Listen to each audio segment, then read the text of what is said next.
Good morning. വീണ്ടും വരുന്ന കർത്താവിൻ്റെ നാമത്തിലുള്ള സ്നേഹവും വന്ദനവും അറിയിക്കുന്നു. നമ്മൾ സംസാരിച്ചുകൊണ്ടിരിക്കുന്നത് whether we are spiritual or soulish. Soulish ആണെങ്കിലുള്ള ഒരു മെയിൻ ലക്ഷണം കട്ടിയായിട്ടുള്ള ഭക്ഷണം ഇഷ്ടമല്ല. കഴിഞ്ഞ ദിവസം വായിച്ച് കേൾപ്പിക്കാൻ അവർക്ക് പാലാണ് താല്പര്യം. അപ്പോൾ ഞാൻ ഈ ടിപ്സ് ഓഫ് ട്രൂത്ത് തുടങ്ങിയ സമയത്ത് ആദ്യ സമയത്തൊക്കെ നിങ്ങൾ ശ്രദ്ധിച്ചറിയാം, കർത്താവിൻ്റെ രക്ഷയെക്കുറിച്ചും കർത്താവിൻ്റെ സ്നേഹത്തെക്കുറിച്ചും കർത്താവ് ഒരപ്പൻ്റെ സ്ഥാനത്താണെന്ന് ഇപ്പോഴും അതല്ലെന്നല്ല പറയുന്നത്. വളരെ സിമ്പിളായിട്ട് ഒത്തിരി എക്സാമ്പിൾസോടുകൂടി നല്ല എക്സാമ്പിൾസ്, അത് എപ്പോഴും എല്ലാവരും അപ്രീഷിയേറ്റ് ചെയ്യുന്ന കാര്യമാണ്. നല്ല എക്സാമ്പിൾസ് നന്നായിട്ട് മനസ്സിലാവുക. അപ്പം അങ്ങനെ വന്ന് കുറേ കഴിഞ്ഞപ്പം പരിശുദ്ധാത്മാവ് തരുന്ന ഒരു ലീഡിങ് അനുസരിച്ച് കുറേ കൂടെ എന്താ പറയുക, പാല് മാറ്റി കുറുക്കാക്കിയപ്പോഴത്തേന് കുറച്ച് പേര് ഇതൊക്കെ പുറകോട്ട് മാറി. അത് കഴിഞ്ഞിട്ട് വീണ്ടും കട്ടിയ ആഹാരത്തിലോട്ട് പോയി. അപ്പോൾ കുറേ പേരൂടെ മാറിപ്പോയി. ഇപ്പം എനിക്കറിയാം ഉള്ള ആൾക്കാർ ആ സ്പിരിച്വൽ ഗ്രോത്ത് ആഗ്രഹിക്കുന്നവർ, അല്ലെങ്കിൽ സ്പിരിച്വൽ ഗ്രോത്ത് ഉണ്ട്, എനിക്ക് ഞങ്ങൾക്കത് ആവശ്യമാണ്, അത് അക്സെപ്റ്റ് ചെയ്യുന്നു. ആ ആത്മീയമായിട്ട് ദാഹമുള്ളവർ, അല്ലെങ്കിൽ ആത്മാവിനെ നടത്തപ്പെടുവാനായിട്ട് ആഗ്രഹിക്കുന്നവർ. അപ്പോൾ സോളിഷായിട്ട് അല്ലെങ്കിൽ സ്പിരിച്വൽ ബേബീസാണ് ഇടയ്ക്ക് വെച്ച് മടുത്തു പോകുന്നത്. കാരണം കട്ടിയായിട്ടുള്ള ആഹാരം അവർക്ക് എപ്പോഴും കർത്താവ് എല്ലാം ക്ഷമിച്ചോളും, കർത്താവ് എല്ലാം ചെയ്തു കഴിഞ്ഞു, നമ്മളിനി തോന്നിവാസം ജീവിച്ചാലും കർത്താവിൻ്റെ രക്തം അത്ര വിലയേറിയതാണ്, അതൊന്നും കുഴപ്പമില്ല, നമുക്ക് എന്ത് വേണേൽ കാണിക്കാം, മരിക്കുന്ന എല്ലാവർക്കും സ്വർഗരാജ്യമുണ്ട്. നമ്മൾ പല ഈ ഫ്യൂണറലിനൊക്കെ പോകുമ്പോഴും അവിടുത്തെ പ്രസംഗമൊക്കെ കേൾക്കുമ്പോഴും എത്ര മോശമായിട്ട് ജീവിച്ചിട്ട് കർത്താവിനെ അറിയാതെ ജീവിച്ചാണെങ്കിൽ ശരി, അവിടുത്തെ പ്രസംഗം കേൾക്കുമ്പോൾ തോന്നും ഇവരങ്ങ് ചെല്ലാണ്ട് കർത്താവ് ഇങ്ങനെ കാത്തിരിക്കുക, സ്വർഗമായി സന്തോഷിക്കുക എന്ന്. അപ്പോൾ പലപ്പോഴും ഞാനല്ലേ ഇതെല്ലാം ഈ സോളിഷായിട്ടുള്ള ചിന്തകൾ കൊണ്ടും അല്ലെങ്കിൽ വളരെ അതിനെക്കുറിച്ച് വലിയ ഗ്രാഹ്യമില്ലാത്തതുകൊണ്ടാണ് ഇങ്ങനെയൊക്കെ പ്രസംഗിക്കുകയും അങ്ങനെ ചിന്തിക്കുകയും ചെയ്തത്. നമ്മളിവിടെ ഇരുന്ന് കാണിക്കുന്ന എല്ലാവരും കാണുന്നുണ്ട്, സ്വർഗത്തിലിരുന്നുകൊണ്ട് എല്ലാവരും കാണുന്നുണ്ട്, നമ്മൾ ഭൂമി ചെയ്യുന്നതും അവർക്ക് വേണ്ടി ചെയ്യുന്നതുമൊക്കെ. അതൊന്നും ബൈബിളിൽ പറയുന്നില്ല കേട്ടോ.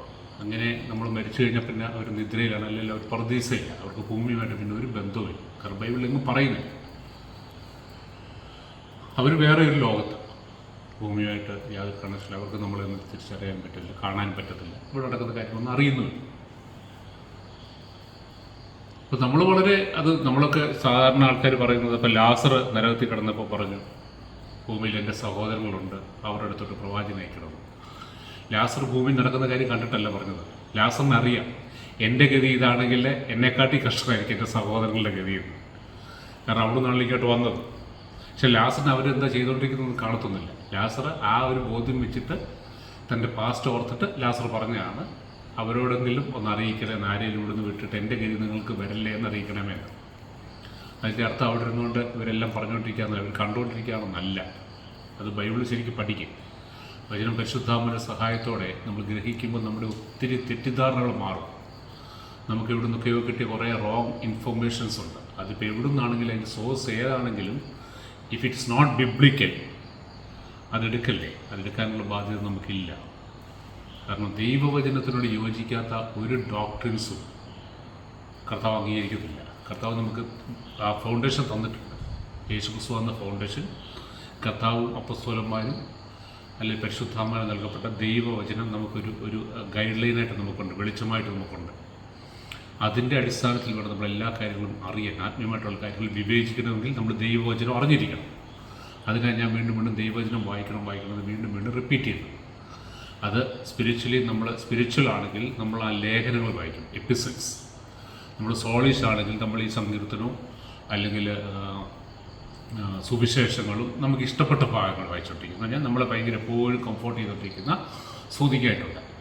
അപ്പോൾ അതിൻ്റെ നമുക്ക് കർത്താവ് നമ്മളെ കാത്തോളും, ചിറകടിയിൽ മറച്ചോളും, എന്നെ മരണത്തിൻ്റെ കൂരിൽ താഴ്വകൾ നടന്നാൽ ഞാൻ ഒരനർത്ഥം ഭയപ്പെടുകയില്ല.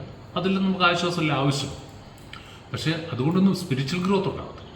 സ്പിരിച്വൽ ഗ്രോത്ത് ഉണ്ടാകണമെങ്കിൽ കട്ടിയായ ഭക്ഷണം, അതാണ് പത്രോസും പൗലോസും എല്ലാം പറയുന്ന കാര്യം, കട്ടിയായ ഭക്ഷണം തന്നെ കഴിയും. അപ്പം അതിന് നമുക്കൊരു അകത്ത് നമ്മുടെ വലിയൊരു ക്രേവിങ് പരിശുദ്ധാത്മാവ് തരുന്ന. കാരണം അത് പരിശുദ്ധാത്മാവ് പ്രാർത്ഥിക്കണം. ഒന്നാമത് ദൈവവചനം ഭക്ഷിക്കാനും അത് വിവേചിക്കാനും അത് ഡൈജസ്റ്റ് ആകാനും അത് നമുക്ക് പ്രയോജനപ്പെടാനും എല്ലാം കൃപ തന്നെ. പരിശുദ്ധാത്മാവിനെ കൂടാതെ ഒന്നും ചെയ്യാൻ പറ്റില്ല കേട്ടോ. അപ്പോൾ സോളിഷായിട്ടിരിക്കാതെ സ്പിരിച്വൽ ആകണമെങ്കിൽ നമ്മുടെ ആ ആഗ്രഹങ്ങൾ മാറണം. നമ്മൾ ഇച്ചിരി കട്ടിയായ ഭക്ഷണം കഴിക്കുമ്പോൾ നമ്മൾ അസ്വസ്ഥരാകരുത്. എനിക്കുണ്ടായിരുന്നു ഏറ്റവും ആദ്യമൊക്കെ ഈ കട്ടിയായ ഏറ്റവും ആദ്യ സമയത്ത് സുവിശേഷമൊക്കെ ഭയങ്കര ഇങ്ങനെ കർത്താവെല്ലാം, കാരണം നമ്മൾക്ക് ജീവിതത്തിൽ മാറ്റം വന്നിട്ടില്ല.